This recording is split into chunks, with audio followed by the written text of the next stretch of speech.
What's this story, people? Welcome or welcome back to the channel. We're back checking out more amazing Black American culture. Today we're checking out Pittsburgh soul food.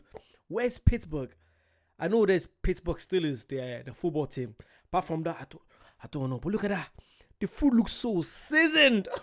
I can't wait to come. I'm planning to come to Miami in January. I was going to go Texas, but you guys said the weather's terrible. But I'm looking to Miami, and Miami looks hot. Feeling hot, hot, hot. Ole, ole. Sorry, I get distracted easily. Let's go. Look at that. I was raised on soul food, but this is part of our heritage and our culture. What we refer to in America as soul food is really reflective of the African American experience. To me, soul food is traditional Southern recipes passed down from the South. Soul food is very spiritual because it's not just cooking. You got to have the passion and love in what you're doing. God, oh God, damn. Whew. I can't wait to come try this. What? Because over here, we don't get all this seasoned food. Like, you might have, some local Caribbean restaurants or some African restaurants, but the majority of people that live in the UK is white. So, obviously, you don't have a lot of restaurants that cater for people like me. Obviously, just looking at that, because I don't eat chicken. I don't eat chicken at all. I don't know what chicken tastes like. Last time I ate chicken was probably when I was about 7, 8. I ate chicken. There's a long story behind that. I just don't like chicken. But yeah, when it comes to, I like fish. I love prawns. I've never tried lobster, crabs. See, there's been some restaurants open down here doing lobster and crabs, but I said to myself, I want to try in America. I know it's gonna be different. I wanna off the bone. Sorry. I can't. Look how seasoned it is. The smoky.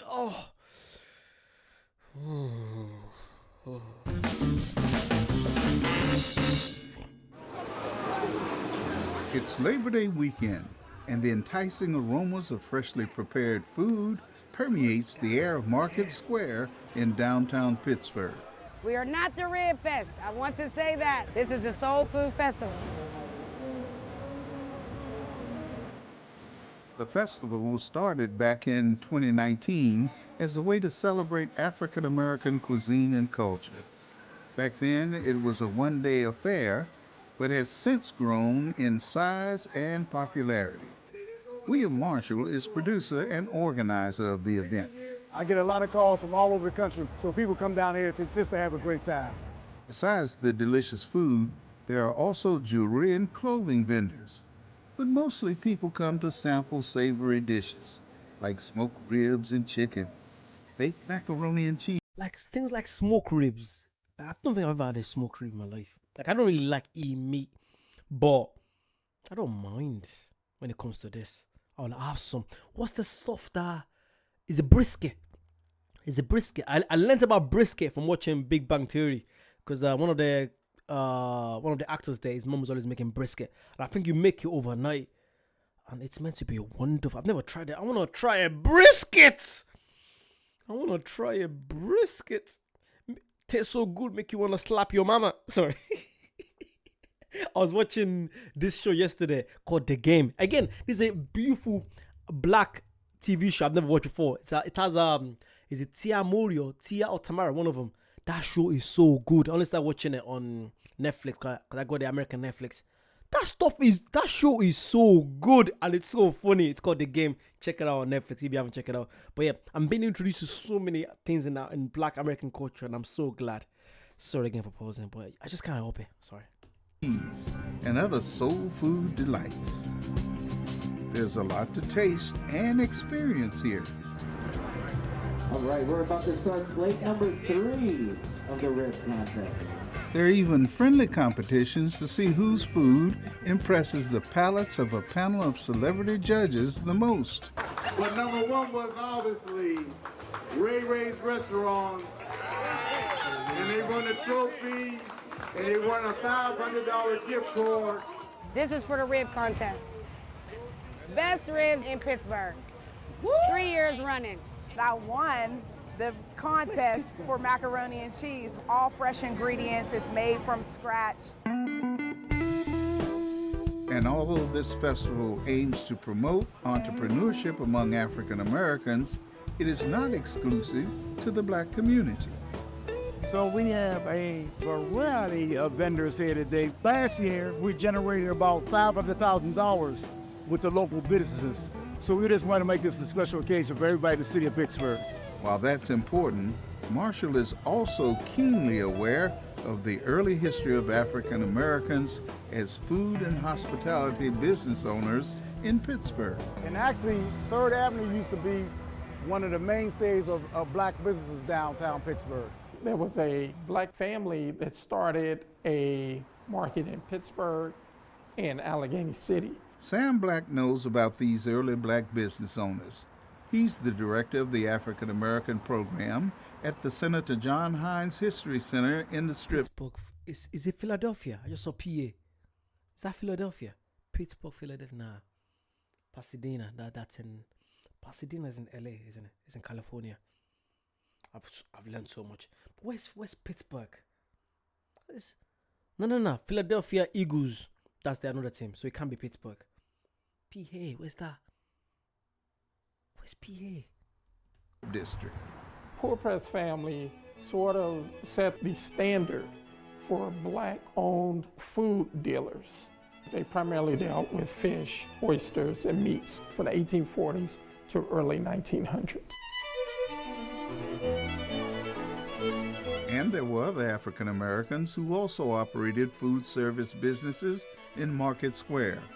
Men such as Reverend John C. Peck, who in 1838 opened an oyster house and ice cream parlor on Market Street.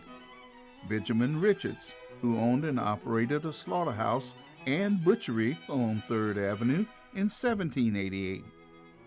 And his son Charles Richards, who in 1795 opened a tavern on 3rd Avenue and Stanwyck Street. So his father is a butcher supplying meat for the colonial government. Back then, though, the expression soul food did not exist. That's a relatively recent term. Soul food has a history. Feeding off of the Great Migration, you have all these traditions from Alabama, from Tennessee, from Kentucky, the Carolinas, all coming into Pittsburgh. And so all of that becomes recognized as soul food. In other words, what we now consider soul food is really a combination of what... Like, if I'm being totally honest with you guys, I don't want to go to... Like, I want to go to Miami, yeah, but I've always dreamt of going to places like Carolina, Tennessee, New Orleans, but it's harder to get to this place. You have to get like 2 flights. The only places that you can get... The easiest place to get to is New York from England. It's so easy. Like, I can get a flight tomorrow for like £400, which is like $500. Like, it's so easy. Like, going to New York is like 5 to 6 hours. While if I want to go to Carolina, Texas, it's like 10, 11 hours. You have to get a connecting flight. Actually, Texas, if you're going to Houston, Texas, there's no connecting flight. But if you're going to like Austin, do you have a connecting flight? Maybe Paso. Do you have a connecting flight? I can't remember now. But yeah, if you want to go to like, I want to go to like South Virginia, West Virginia. Some people said don't go to West, but I want to go there. I want to go see what's like. I want to go try the food. I want to see the culture. I want to ride horses in the countryside, man. I want to go deep into Alabama. You know, I just want to explore what some amazing black people. You have so many black inventors. They're not from like, okay, you have some from New York and that, but most of them, they're from like Alabama, places that are far to get to. South Carolina, North Carolina. I want to go to all these places, man. Georgia. People say Atlanta is very expensive though, but it's meant to be a lot of black people there. A lot of Nigerians, so I'll fear right in. Let's continue. Blacks ate in their native lands in Africa and what was available to them after arriving in America as slaves. In Africa, you would have had a yam. The American sweet potato became the substitute for the African yam. Hot peppers. Yam? You guys haven't tried yam? All my Africans out here, if you're from Nigeria or anything like that, please, or Ghana or yam, and egg, fried egg. That was my favorite food when I was growing up. But actually, my favorite food is plantain. Plantain and egg. Plantain and scrambled eggs. Oh my. Till this day. Till this day. I love plantain. And then the fact that my girlfriend, she's Jamaican and I'm Nigerian. And our cultures, we both love plantain. It's so beautiful, man. Oh my God. And you know what's mad? My girlfriend is who literally got me into doing research into Black history. Like, I've always been interested because she does, because obviously our grandparents migrated from Jamaica to England in the 50s, 60s. So she started doing her own background checks and everything. And she found out she's like 20% Ghanaian, 10% Nigerian. And it's so mad how a lot of people don't even know where their, like, you know, where their great grandparents are from. Most of you watching this are probably, you know, your heritage is probably Nigeria, but you never know that. It's so crazy. What? Are traditionally a part of the African diet, as well as other root vegetables like turnips. Okra is a West African plant. In some African societies, it is called gumbo, and that's where we get the name for the great dish gumbo. During the enslavement in the Americas, rice becomes the #1 starchy food, and these Africans established and cultivated these rice plantations along the low country in South Carolina and Georgia, as well as the Gulf Coast. Corn or maize was a staple of indigenous people diet. Cornbread, I don't know, any soul food meal. I still haven't tried it. It's meant to be really sweet, and I've got a sweet tooth. I've got like 3 fillings in my mouth because of my sweet tooth. You gotta live life, enjoy life. Obviously to a level. Like, I work out a lot. Like, I run a lot. I play football like 4 times a week. Soccer, I run. Like, I go for runs in the morning. So you gotta maintain it. If you're in all this shite I'm in, you gotta maintain it. But I wanna try cornbread. Can I have your cornbread? No, what's that? Are you gonna eat that corn? What movie was it? Life? That Eddie Murphy and was it Martin Lawrence? An Eddie Murphy movie, Life. There was a scene. Are you gonna eat that cornbread?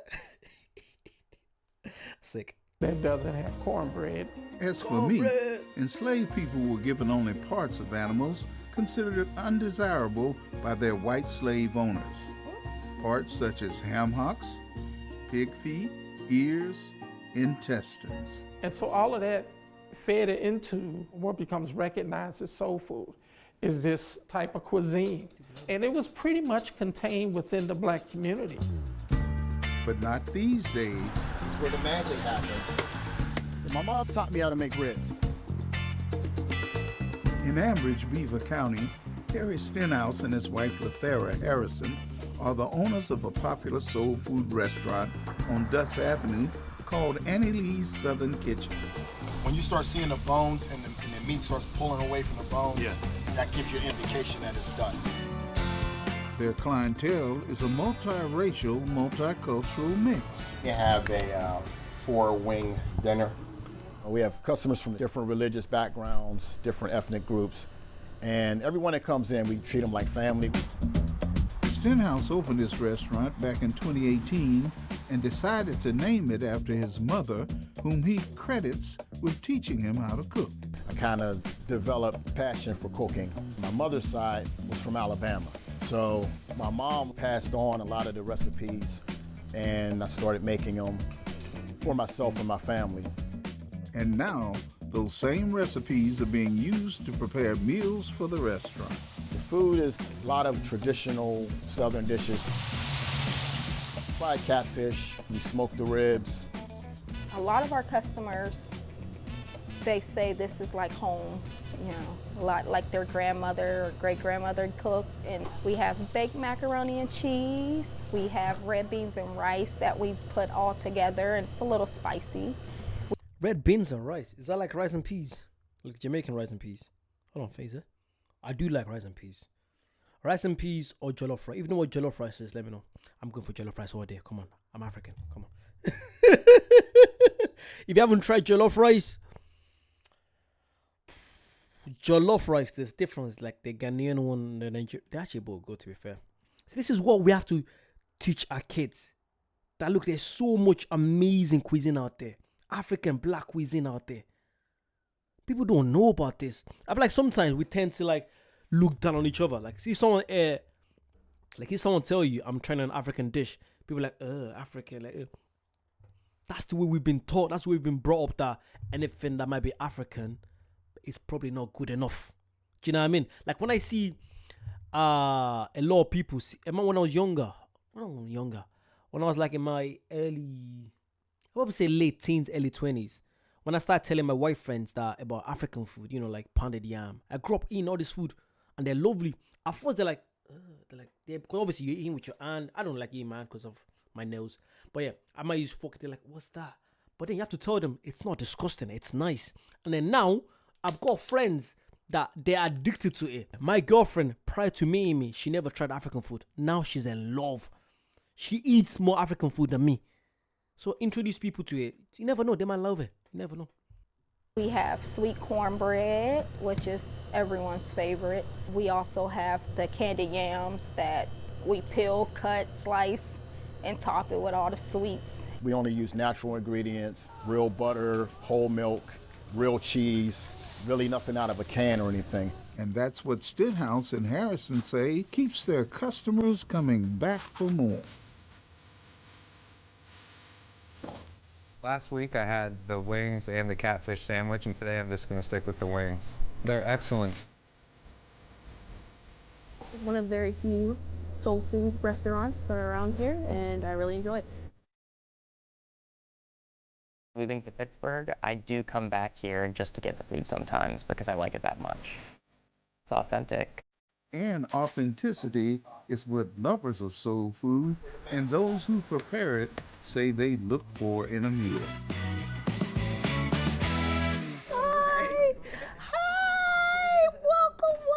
Welcome. Vicki Giddens is the owner of Vicki's Soul Food Grill Takeout and Catering. Of course. Thank you, welcome.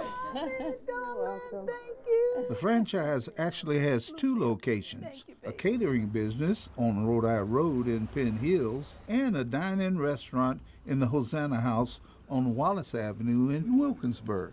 I've been here at the Hosanna House since November the 4th of 2023.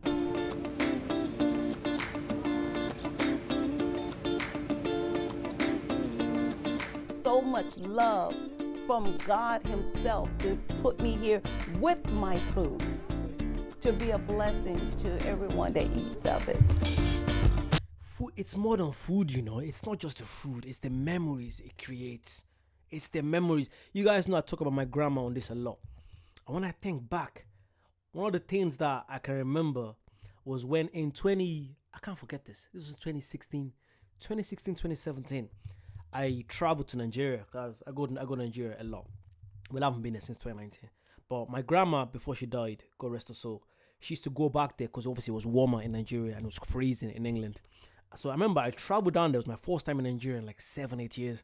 And when I went down there, obviously I went to go visit her. And then she was like in the early 80s then. And she knows how much I love plantain and egg. So imagine this. I could have gone stay in a hotel. I was staying in a hotel. But I said, you know what? Let me go spend like a day or two with her. So I went over there. She was staying by herself. She loves being independent. And then when she saw me, she was like, oh, how are you? Obviously, we're having a lovely chat. She's like, what are you going to eat? I was going to, get a nice, lovely takeout. Going to go out, get my driver to just take me to get some food to eat. Then she's like, no, she's going to make me plantain and egg because she knows how much I love. Sorry. Fuck. The memories, oh my God. Sorry. It's making me go emotional, man. But yeah, she knows how much I love plantain and egg, yeah. And I remember seeing her in the kitchen. She wasn't as mobile as I am, but she didn't care. She knows how much I love that food, and she started making it. And I was just standing there. I was like, can I help you? Like, no, go rest, go relax. And I saw this woman, make this by herself. She didn't care how long, it took her. And I'm like, it's not just about the food, but it's just about the love she has for me, that she's willing to take her time out of the day just to make this for me. And I loved it. I absolutely loved it. So when I think back, I'm like, oh, I'm so glad I got to have them memories with her. Because when people are gone, I tell everyone every single time, all you're going to have left is memories. You save your money. You don't go see your mom and dad, your brothers, sisters. You leave everyone out. You work hard. You got to spend time with your loved ones. You never know when they're going to go. But yeah, I love you, Grandma. And I told you that's the reason why this channel is called Eddie the Captain, because that was my nickname that she gave me. She just called me the Captain, which I absolutely love. But yeah, let's continue. Sorry about all that. Love this. And everyone who eats here knows Gittens is serious about her soul food. These are a 6-piece rib, barbecued rib, potato salad, and greens. So tender, so juicy, so tasty. Gittens has been cooking since the age of 6. She grew up in Mississippi and Florida and remembers watching her father, a chef, prepare all kinds of gourmet dishes. My father, I loved how he would cut food and how fast it was. It was just brilliant. Today, Gittens credits both her parents as the inspiration for her career as a chef and restaurant manager. But as a college student in Florida, she also wanted to learn more about the restaurant industry, so she enrolled in the Katz Graduate School of Business at the University of Pittsburgh. I wanted to learn how to interact with customers and to learn the principle of a business. Pittsburgh was the place.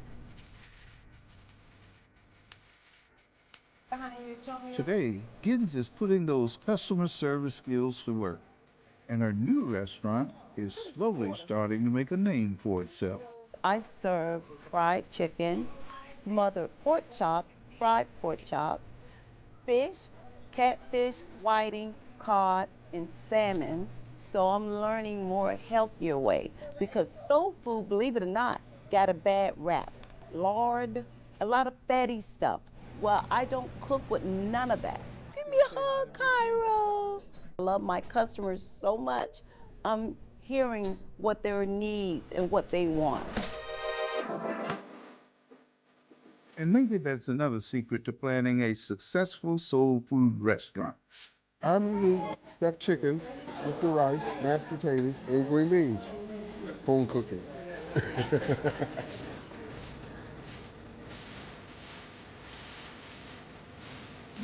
Got some catfish, some green beans, some black eyed peas, and some candied yams. Because she prays over the food, you know, what drives us even more to support her. This is what I order all the time. Don't give up on a dream. Don't give up on a vision. Yes, it's going to be hard. Yes, it's work, but it's worth it if it's your passion. From today's soul food entrepreneurs to the pioneers of the past, African American culinary traditions have nourished much of the country. Soul food has tremendous cultural importance, but you will find history in these recipes and these cuisines. Love it. That was sorry. I know for the last 5 minutes I was vocal. I was just thinking back of different memories about my dad. But yeah, life is crazy, man. Life is crazy. We're here today, we're gone tomorrow. But while we're here, let's just appreciate the people that we love. Be there for them. People need you. Just be there for them. And show them you love them. Call them. Because we keep forgetting. We say we're busy, but they're getting older as well. The older we get, they're getting older as well. Whether it's your mom, your dad, your sister, your uncle, whether it's if you're the parents, call your grandkids. Don't just expect them to call you every time. Call them. They want to call you, but they're like, oh, how could I? Call them. And I'm saying it for myself as well. I get busy, but I try to make sure I call my mom at least. If I can, I call like 3-4 times a week. If I can. And when we have a call, I'm a mommy's boy. I don't care. I will talk for like an hour or two. We just gossip. We just spend time gossiping. And when I saw the love that my mom had for my grandma before she died, obviously all her life, my mom was really loved my grandma. But when I saw the love, I'm like, oh my God. oh my God, the love and respect she showed my nan to the end. I'm like, God, that just shows me I have to do the exact same. And it's what you do to your parents. Your kids are watching. I don't want to go too deep. Sorry about that. But yeah, it'd be good to do some live stream to watch stuff like this, because we can then conversate. Let me know if you guys want to see a live stream soon. If I'm doing a live stream, that means I have to do it like, let me know what time will suit you guys, because it means you guys are like at least 6 hours behind in America. So if I'm doing a 6 p.m. live stream, that means I have to do it midnight here. Or if I'm doing a 7 p.m. live stream for you guys, I'd have to do like 1 a.m. here, which I don't mind. I really love this. But yeah, like, comment, subscribe, take care of your family, call your mom, call your dad, call your grandkids, and have a lovely day. See you soon. Bye-bye.